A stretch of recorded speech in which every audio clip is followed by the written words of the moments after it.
Welcome back. This is your host, Richard Burns. And this is the Solomon Project, where it's not how much you make, it's how much you keep that counts. Gotta keep it. How do you keep it? Gotta make a budget. You got to make a budget. I caught the professor off guard on one of my videos because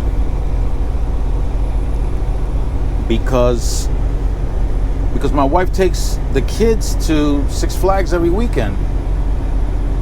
That caught her off guard. I'm not sure why it caught her off guard. Never asked her, but it did. Caught her off guard. And where I live, the average two-bedroom apartment or two-bedroom apartments go for $4,000 a month where I live. My wife, she works a lot harder than I do, but she doesn't generate an income. I'm the only income provider.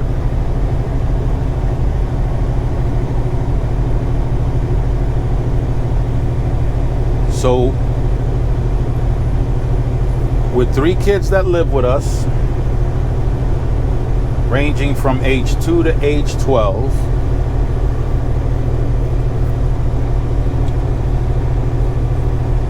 the magic is in budgeting. That's the magic. That's the magic. And yes, there's the income provided from this job, and you got other resources as well. Multiple streams of income, as people have suggested. So we're doing multiple streams.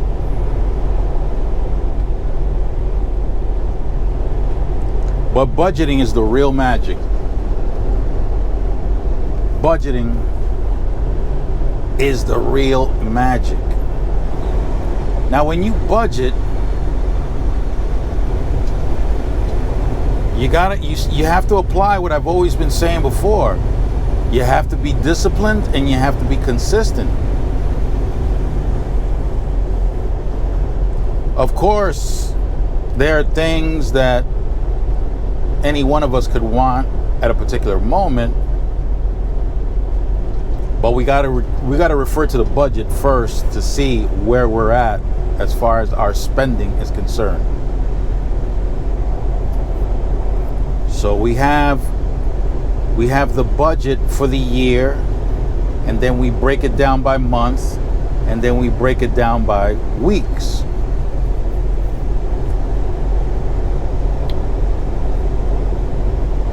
So if there's something that we're interested in a particular week, we either have it at that moment and acquire what it is that we're looking for, or we don't have it at the moment and we wait. So it forces us to have to control our spending.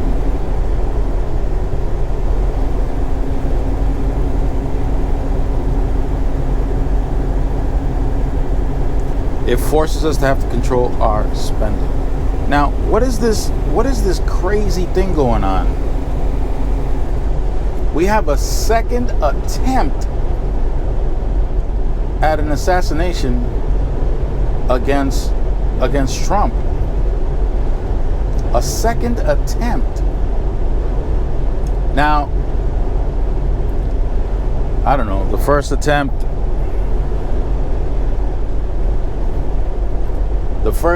the way it was handled was different from other successful assassinations and attempted assassinations, in that the perpetrator was caught.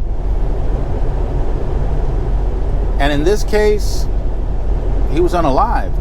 I'm not talking about this latest case. I'm talking about the one in Pennsylvania. In Pennsylvania, he was unalived. I find that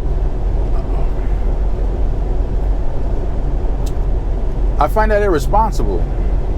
Understand that the Secret Service has their own sharpshooting team, and once the target is relatively out of harm's way, he was being covered by the Secret Service team. He was supposed to be going down to the floor, but for some reason, not only did he stand up or stayed standing up, but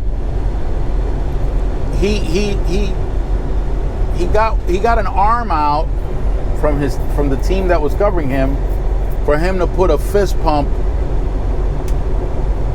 in the air, which is unusual. It's very unusual. If you take a look at any footage of any assassination or attempted assassination, that kind of conduct doesn't go on. That's very odd behavior.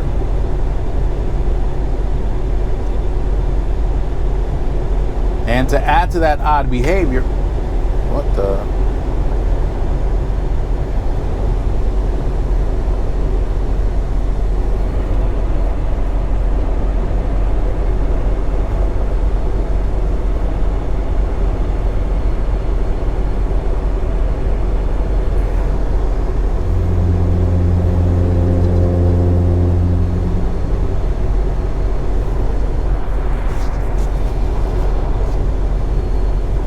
So to add to that odd behavior,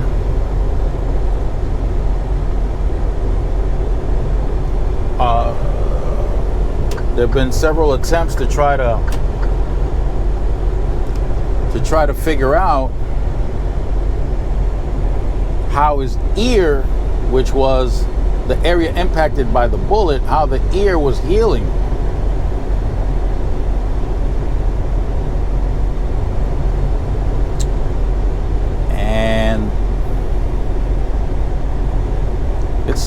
It's all suspicious. It's all suspicious. Number one, when it's the Secret Service, along with other law enforcement in the area, it's their responsibility to scout the area to find potential areas where a person can potentially attack somehow.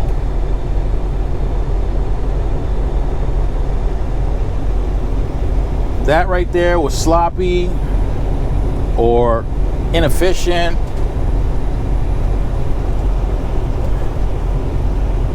I don't know, some serious, I don't know, they would have some splaining to do. If I were their supervisor, if I was the security detail for Trump in Pennsylvania, as a supervisor, I would be angry, super angry, because a very big ball was dropped. I would be incredibly angry as a supervisor. Because in government agencies, the higher up you go on the ladder, the more accountability you have over people's actions that are under your command. And it doesn't matter how far down the chain you're responsible or you're held accountable. It could be the lowest person on the totem pole doing something stupid. Everybody up the chain of command is gonna get it. So for this security detail to go out to Pennsylvania and miss these things, or miss that one big thing, man, yeah, there would be hell to pay all the way up the chain of command. You got to expect that. if you've worked under that type of environment, like if you've worked in the military or if you've been a military personnel, you already know. An E5 does something stupid, best believe that the colonel is going to have his ass chewed out. Yeah. If you guys don't know the ranks, the ranking system, let's just say a private, and above a private you have a corporal, then a sergeant, then a lieutenant, then a captain, then a major, then a colonel. Yeah, that far up. That far up. A colonel can get his ass chewed out for some stupid thing that an E5 did, which is that's just how it is. And in government agencies, many government agencies work like that. So if I were their supervisor, if I was that security detail supervisor, I'd be ultra angry, because I know that my supervisors are going to come down on me heavy. Well, I think the director of the Secret Service, did she get fired or did she renounce her position? I don't remember, but that's how much pressure, that's how much heat. That's how much heat there is.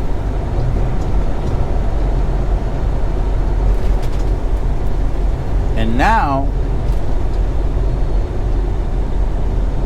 now you have a situation where a Secret Service agent at a golf course,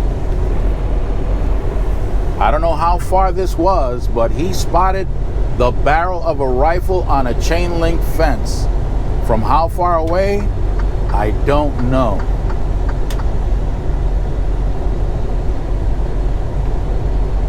I'd be real curious about that. If I conduct an investigation, I'd be curious to know. I would have somebody, or I would have a team out in the same area, the exact same area that Secret Service agent was. I would try to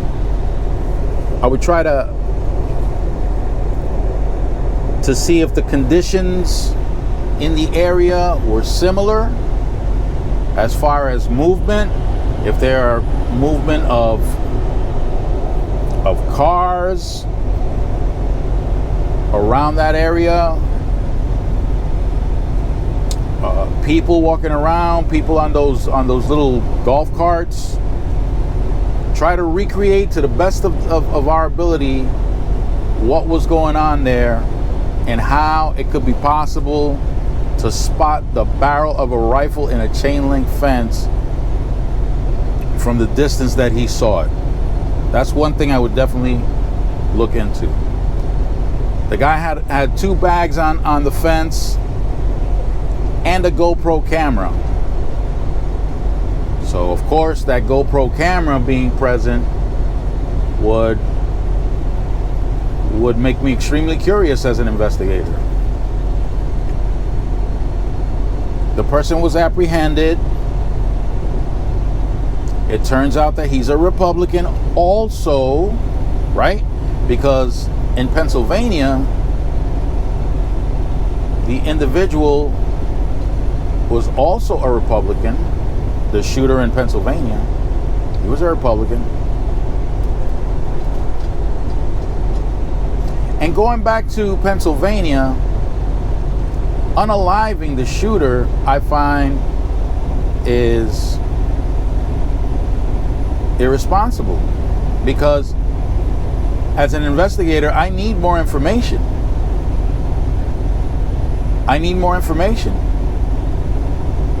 I'm going to ask him questions like how he got by everybody with a ladder and a rifle. How did he get through?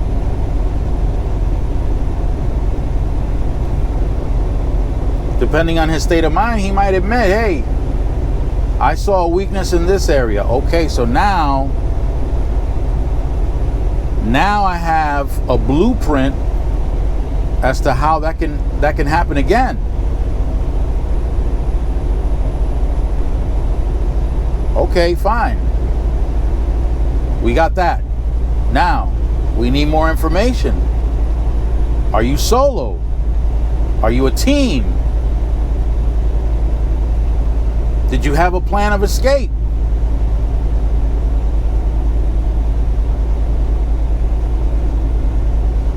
You didn't hit your target if the intended target was the one that was injured, not the one that was unalive, the one that was injured.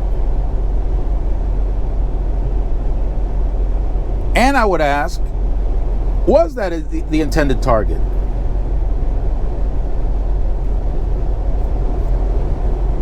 A lot of unanswered questions that can't be answered from the perpetrator himself, from the actual shooter himself.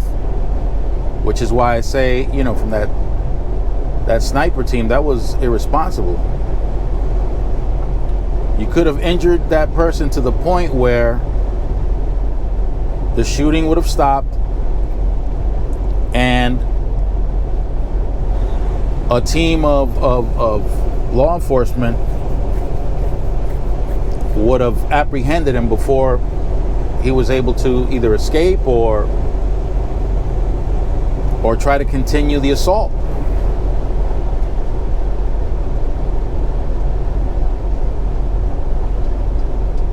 Think about it.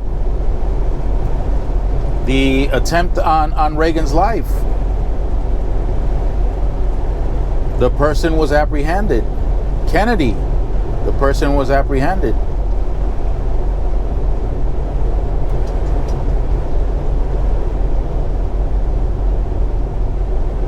So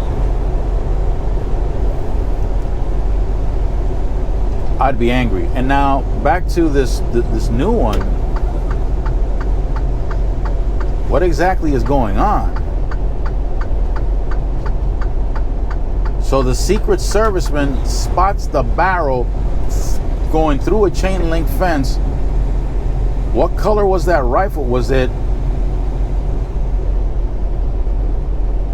the type of metal that would reflect the sun?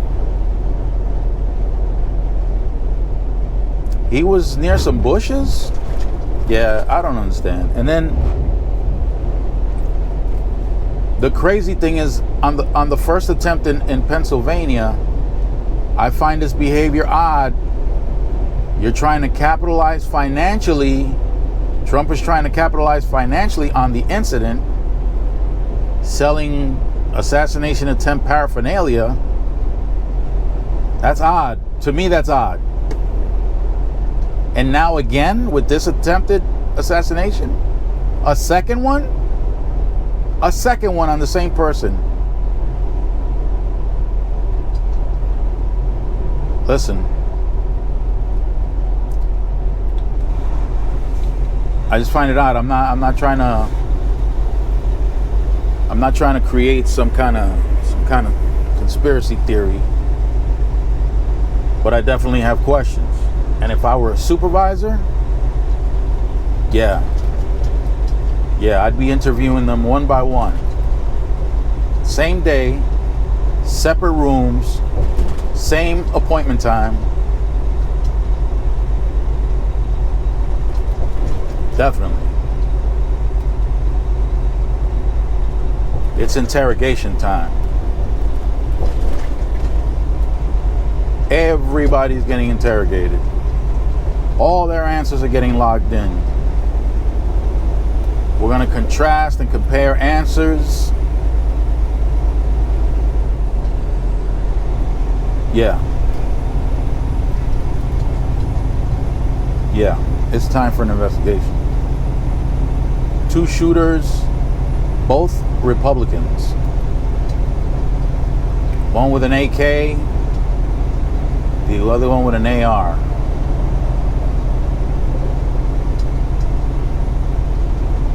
I understand that AKs are not very accurate, but They do damage.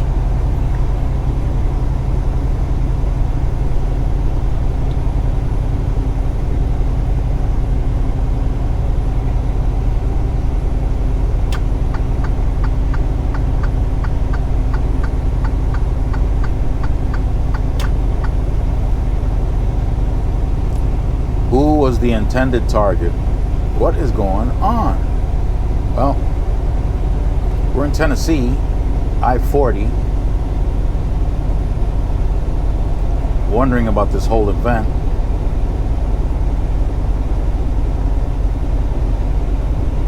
So the shooter is Team Vivek Ramaswamy and Nikki Haley. That's who he was favoring in his political views. Very interesting. Anyway, until the next one, until the next video, stay fresh and keep it profitable, and go ahead and take a ride with Kitty. Arabam Dacia, seviyorum çift kalem aça. Göremedi kimseden fayda, işler